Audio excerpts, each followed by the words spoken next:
Okay, this is Mr. James here with a guide to writing a yearbook story. I did this once with a script and I had it all written down, but I'm not going to read it this time. I'm just gonna roll no script and see if it sounds a little better. So here we go. First thing I want to talk about is that yearbook is photojournalism. So we have to conduct ourselves as journalists. So let's talk about what that means first. So we need to follow the ethical guidelines of journalism. That means we adhere to media law. And we actually have a media law kit that comes with, that Jostens gives us. So we can, anything we're worried about, we can always look that up. We have to use the AP, Associated Press, style for all copy. And copy is all the content that we use. Usually copy refers to text, but it's really just everything that we do. So the headlines, the subheads, and the captions too, not just the body story, but the headlines and captions also are included. They have to be in AP style also. And we want to be accountable to our audience who actually pays for the product we create. Yearbook isn't just a class that we meet every day. It's not just a fun time. I mean, it is a fun time. It's not just a fun time to put a book together. Someone actually pays for that. Like, we are producing a product that someone spends their hard-earned money on. So we got to keep that in mind and hold ourselves accountable, so that product they get is worth paying for. Here's the NSPA Code of Ethics. That's the National Scholastic Press Association. So OSPA is the Arkansas chapter of that. So NSPA is the bigger organization there. And this is their code: be responsible, be fair, be honest, be accurate, be independent, meaning not let the governing bodies or our advertisers dictate what content we give our audience. Minimize harm, so we don't go out of our way to print a story that's going to hurt somebody. Of course, in Yearbook, we don't do that anyway. It's all positive stuff. But if we were a newspaper, we'd want to pay more attention to that. And be accountable. And I want to add this one to that. This is just kind of an overarching thing. We need to maintain objectivity. So we keep ourselves and our opinions out of the story as best we can. So to avoid subjectivity, here are some things. We want to refrain from editorializing, which simply means personal opinion. We want to ensure that all names and sources are accurate and spelled accurately. We want to interview people from multiple sides of the issue. Of course, we're talking about Yearbook here, so it's not that we're going to need two sides of the argument, but we want to be a little more balanced with the sources that we get to write stories with. We don't want these stories coming all from one person's point of view. Keep your personal bias out of the story. It's okay that you're involved in football and you're going to write a football story. That's okay, but let's not try to put in our opinions. Don't let that dictate the way the story goes. If the linebacker, if a linebacker sets a record, you need to interview the linebacker. It doesn't matter if he made you mad one time. You still have to go where the story is. Balance bias subjects or avoid them altogether with sources on the other side. That means giving a well-rounded story. So there are two main kinds of journalistic writing. There are a few different kinds, but here's the two main kinds. Hard news, which is just the facts, Jack. This just in, breaking news kind of stuff. The 5 W's and how are in the first couple sentences in the lead. Usually with a hard news story, if I write a hard news story, I've got all of that basically in the first sentence. It's not the most creative thing to write. It's not supposed to be. It's just supposed to get the information out and move on. Then we have feature writing. This is a more in-depth look at a subject. This is magazine writing. It takes a little longer to get all the facts out, but it's still journalism. It's not a narrative. It's not fiction. It's not a novel. In a novel, we have rising action and then we have then we have the why can't I think of what it is? The climax. And then we have the resolution, falling action, resolution. In journalism, that pyramid is inverted, and we'll talk about what that means in just a moment. Still, the 5 W's and how are in that first 2 paragraphs. So Yearbook is feature writing. It's a big hardcover magazine.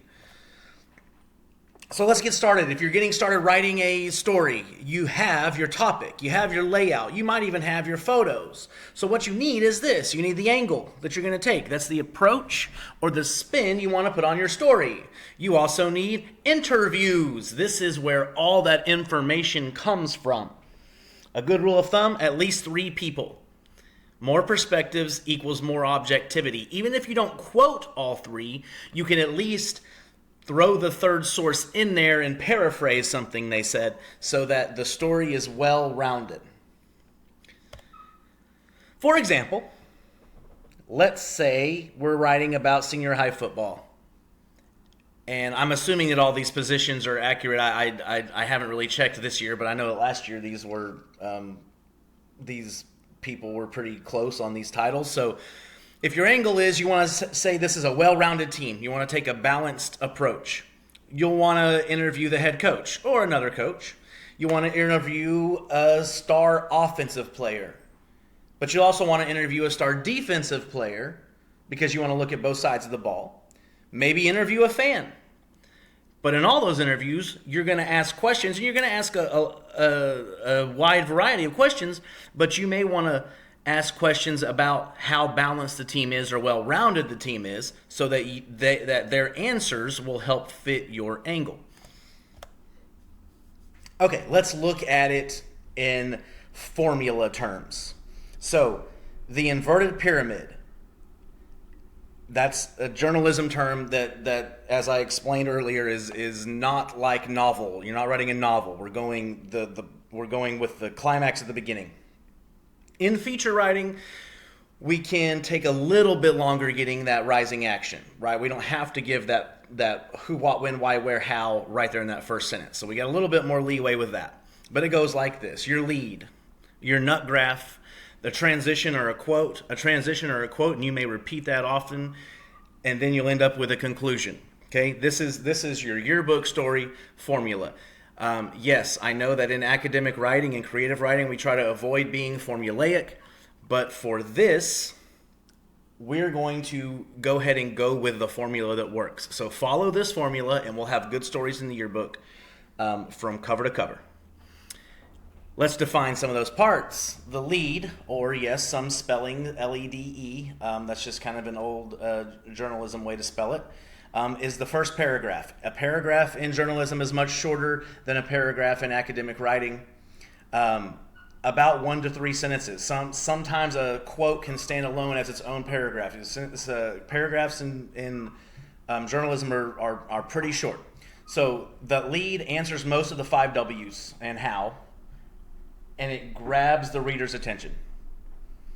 The nut graph, that's the extra information added to that follows the lead. So it'll get whatever of the 5 W's and how wasn't involved in that first part in the lead. That's going to come in the nut graph, and it's going to keep the reader invested in the story. And then we have transition, which is a smooth transfer from one subject to another related subject. We have a quote, which is a full or partial transcribing of a subject's spoken or written communication. Quotes add perspective and help maintain objectivity. And then, of course, the conclusion, which ends the story. It can tie back to the lead in some way. There are different types of conclusions, but that's one thing it can do. It can quote a key subject, or it can reinforce a key idea. So it's got to end the story in some way. Let's look at types of leads. An anecdote tells a story. School board president Marge Simpson once met a man with 3 curly hairs sprouting from his otherwise bald head. He gave her dead flowers when he asked her out. He was a total moron. He was sweet, though, and they just celebrated their 30th anniversary at the final school board meeting of 2018. So this is a lead that would be beginning the school board page on Yearbook, for example. An allusion. This is a reference to something well known. You probably know this from your English class. Here's an example, and I just made these up off the top of my head, so if they're horrible, I'm sorry. I did the best I could on the spot while I was trying to create this video. How to shake it off. That's what Taylor Swift has taught the Knights after their embarrassing loss Tuesday night. That's a hypothetical loss on Tuesday night.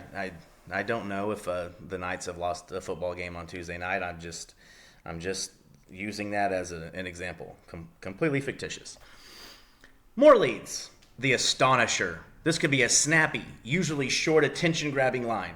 Put your pants back on! That's what the referee yelled to Franco Zuniga when an opponent yanked off his uniform in a dog pile during the homecoming game.